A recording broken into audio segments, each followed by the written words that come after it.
Sveiki. Taigi prasidėjo naujos užduotys su pivot table. Ir nuo kogi čia reikia pradėti. Aišku, persiskaitysite visą užduotį, bet iš pirmo karto būna taip, kad visai neaišku, ką čia tokio reikia padaryti. Iš kurgi gauti štai tokio tipo lenteles. Taigi, pirmieji veiksmai yra tokie, kad visas šitas lenteles reikia paversti tikromis lentelėmis. Spaudžiame lentelę. Gerai, parašome pavyzdžiui, kad čia bus pagrindinė. Tvarko. Tada einame lytis. Irgi atrodytų mažytė lentelė, bet irgi reikia paversti lentelę. Parašom, kad ne antra, o pavyzdžiui lytis. Tada nueiname į amžius, pasižymime visus duomenis, įterpti lentelę. Vėlgi pasakome, kad čia bus amžius. Na ir kol kas daugiau nedarysiu, likusias lenteles jau susitvarkysite. Sekantis žingsnis. Kaipgi mums reikėtų sukurti štai tokią lentelę? Čia reikia ataskaitos, kuri rodo, kiek skirtingo amžiaus yra piliečių. Taigi, nuo ko mes dabar pradedam? Žiūrėkit į pagrindinę lentelę. Čia yra amžius, kur pas mus yra. Amžiaus grupė yra taip. 1, 2, 3, 4, 5 ir taip toliau. Čia tik amžiaus grupės. O štai šitoje lentelėje, pavyzdžiui, surašyta, kiek kiekviena amžiaus grupė sudaro. Koksgi yra ryšys tarp šių lentelių? Abi lentelės turi amžiaus ID, čia amžiaus ID ir čia amžiaus ID.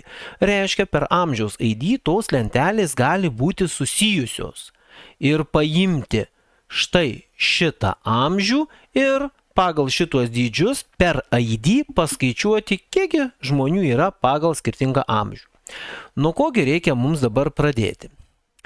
Tai pasižymiu šitą lentelę, spaudžiu įterpimas, einu į pivot table. Spaudžiu gerai.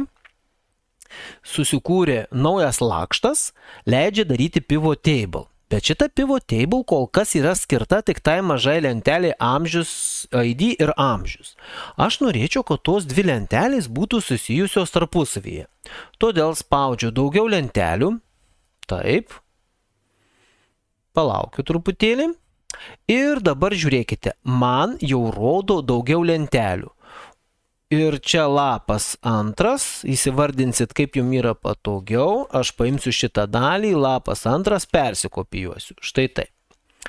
Dabar, kągi čia tokio man reikia susidėti? Kaip mato, čia yra amžius sudėtas. Iš kur mes imsim amžių? Pagrindinė lentelė jau nėra, bet jis yra lentelėje amžius.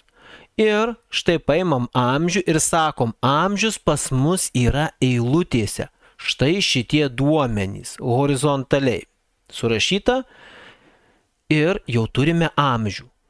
Mums reikia dabar suskaičiuoti žmonės. Žmonės su tuo amžiuje yra sudėti į pagrindinę lentelę ir susiję per amžiaus ID. Ir amžiaus ID dedam į skaičiavimo lauką. Dabar kol kas rodo visur 120 171 ir visiems rodo vienodai. Kodėl vienodai? Todėl, kad nėra ryšio tarp ID, reikia dar juos susijęti. Ir kaip tik išmetė papildomą pranešimą, kur sako, gali reikėti ryšio tarp lentelių. Ir padarom automatinį aptikimą. Automatinį aptikimą padarė ir per amžiaus ID sugebėjo pagal šitos nurodytus intervalus surinkti iš pagrindinės lentelės duomenis. Dabar belieka tik tai padaryti grafiką. Tai užsižymim štai šitos duomenis, įterpimas, einame į štai šitą grafiką. Palaukit, tuoj pasikelsiu, kad čia man būtų aiškiau. Ir ko mums betrūksta? Tik tais, kad mums rodytų žymas. Viskas. Jau mes turime ir grafiką. Na ir toliau jūs galite atlikti veiksmus su kitomis lentelėmis. Tik tais viena smulkmena.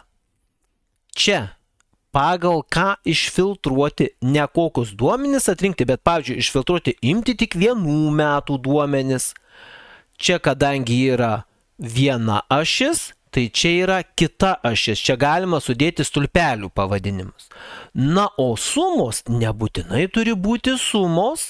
Čia paspaudus galime pasirinkti parametrus, o parametrai gali būti suma, kiekis, vidurkis, maksimumas, minimumas, pasirinkti pagal kokią formulę jums turi duoti rezultatus. Taigi, padariau įžangą, na, o toliau viskas priklauso jau nuo jūsų.